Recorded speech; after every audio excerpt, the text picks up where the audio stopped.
America వెళ్లిన ప్రవాస భారతీయుల తరఫున పోరాటం చేస్తానని కేఏ పాల్ అన్నారు. 205 మంది భారతీయులను అన్యాయంగా అమెరికా నుండి ఇండియా పంపించారని చెప్పారు. 40 ఏళ్లుగా అమెరికా చట్టాల గురించి తనకు బాగా తెలుసునని, అన్యాయం జరిగిన ప్రతి ఒక్కరూ తన వెబ్సైట్లో సమస్యను నమోదు చేసుకోవాలని పాల్ సూచించారు. అమెరికా వెళ్లిన ప్రవాస భారతీయుల తరఫున తాను పోరాటం చేస్తానంటున్న కేఏ పాల్తో మా విశాఖ ప్రతినిధి Avatar Yadav face to face. సర్కార్ అయితే మాత్రం అమెరికా నుంచి 205 మందిని అన్యాయంగా ఇండియా పంపించిందని చెప్పేసి కేఏ పాల్ గారు అయితే మాత్రం ఆవేదన వ్యక్తం చేస్తున్నారు. అసలు ఆయన ఈ మధ్యకాలంలో అమెరికా వెళ్ళి ఎవరినైతే పంపించారో వాళ్ళందరికీ న్యాయం జరిగే వరకు నేను పోరాటం అయితే చేస్తానని చెప్తున్న పరిస్థితి కనబడుతుంది. మనతో పాటు కేఏ పాల్ గారు ఉన్నారు. ఆయన అడిగి తెలుసుకుందాం. సార్ నమస్తే సార్. అమెరికా నుంచి అయితే 205 మందిని నిన్న ప్రత్యేక విమానంలో అమృత్సర్ అయితే పంపించడం జరిగింది.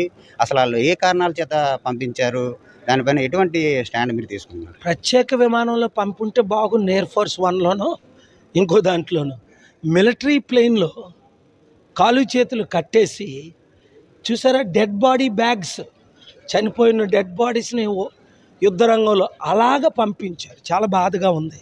ప్రైమ్ మినిస్టర్ గారు మాట్లాడకపోవడం, ఇక్కడ ముఖ్యమంత్రులు ఎంపీలు నోరు విప్పకపోవడం, నేను ఒక్కడనే ఫైట్ చేయడం జనవరి 23 నుంచి. అందుకే నేను చట్ట ప్రకారం అమెరికాలో దాదాపు 40 సంవత్సరాలు ఉన్నాను కాబట్టి, నేను అమెరికన్ రెసిడెంట్ని కాబట్టి, ట్రంప్ భార్య కూడా ఒక విజిటర్గానే వచ్చింది. ఆ తర్వాత ఆవిడ ఎలాగ ఇమిగ్రేషన్లో రెసిడెంట్ అయింది, సిటిజన్ అయింది, కొడుకును కన్నది. వాళ్ళు తిరిగి పంపించారు కదా. చట్టాన్ని ఉల్లంఘించి ట్రంప్ గవర్నమెంట్ కొన్ని కార్యాలు చాలా ఘోరంగా ఒక టెర్రరిస్ట్ లాగా మన తెలుగువారిని, ఇండియన్స్ని చూస్తున్నారు. కనుక కేఏ పాల్ వెబ్సైట్ ఉంది, smallletters.org. మీకు తెలిసిన వారు ఎవరున్నారు జాయిన్ అయిపోమనండి. అమెరికాలో ఉన్న 8 లక్షల ఇల్లీగల్ని జాయిన్ అయిపోమనండి. ఎవరికి మద్దతు కావాలో జాయిన్ అవ్వ. నేనేం చేస్తాను, మీరు ముందు మీ డీటెయిల్స్ పంపించండి. ఈమెయిల్ అది ₹1 పంపించవసరం లేదు, అన్నీ ఫ్రీగా చేస్తాను. మీరేం చేయాలి అంటే మీకున్న బంధువులందరినీ జాయిన్ అయిపోమనండి. వారి కొరకు మీరు జాయిన్ అవ్వండి. అలాగే మనకు పొలిటికల్ పవర్ ఉంటే, అసలు ఇది ట్రంప్ చేసేవాడే కాదు, నేనే ఎంపీ అయి ఉంటే పార్లమెంట్ స్పందించును, స్తంభింపజేద్దును. నేనే ముఖ్యమంత్రిని అయితే ఎంబసీల్లో చేద్దునప్పుడు 2006లో చేయించినట్టు ఎంబసీలో ఫంక్షన్ నేనే ప్రధానమంత్రి అయితే ఇమీడియట్గా అంబాసిడర్ని అమెరికా పంపించేద్దును. అంటే ఇప్పుడు అయితే ఎవరినైతే పంపించారో వీరినే కాక ఇంకొంతమందిని కూడా, వీరిని కాదు, లక్షల మందిని పంపించారు. వీళ్ళు పంపించడానికి ప్రయత్నం చేస్తున్నారు. దానిపైన ఎటువంటి స్టాండ్ తీసుకున్నారు? అందుకనే వాళ్ళు జాయిన్ అయితేనే వాళ్ళు కాపాడగలం. లీగల్గా చట్ట ప్రకారం పంపించేస్తున్నారు. మళ్ళీ ఈ వారంలో ప్లేన్లు వచ్చేస్తాయి లోడ్ ఫుల్. నేను ఫైట్ చేస్తే తప్ప. కనుక మీరు వెబ్సైట్లో KA Paul, doctor KA Paul app, ప్రజాశాంతిపార్టీ.org, doctor KA Paul Facebook, Instagram, మీకు ఏది అవకాశం దొరికితే దానికి KAPAL.orgలో ప్రత్యేకంగా ఇమిగ్రెంట్స్ జాయిన్ అయిపోండి. మీ డీటెయిల్స్ పంపించండి.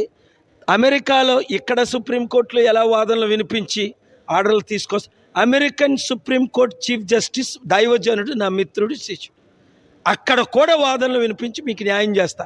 సూసైడ్ చేసుకోకండి. అక్కడున్న ఇల్లీగల్స్ తిరిగి వచ్చేకండి. అక్కడ ఉండండి. నేను త్వరలో వస్తున్నాను, మీ సిటీ వస్తాను, మీ కొరకు నేను నిలబడతా, మీ కొరకు నేనున్నా. న్యాయం చేద్దాం.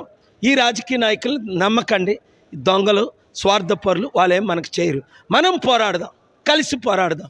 7569441275కి గ్రూపులు పెట్టండి. తెలంగాణలో ఉన్న 12,000 గ్రామాలు యూత్ వినండి, ఎడ్యుకేటెడ్ వినండి, 10th చదివినా చాలు, మీరు జాయిన్ అయిపోండి. సర్పంచులుగా నిలబడండి. గ్రామ స్థాయిలో కమిటీలు వేద్దాం.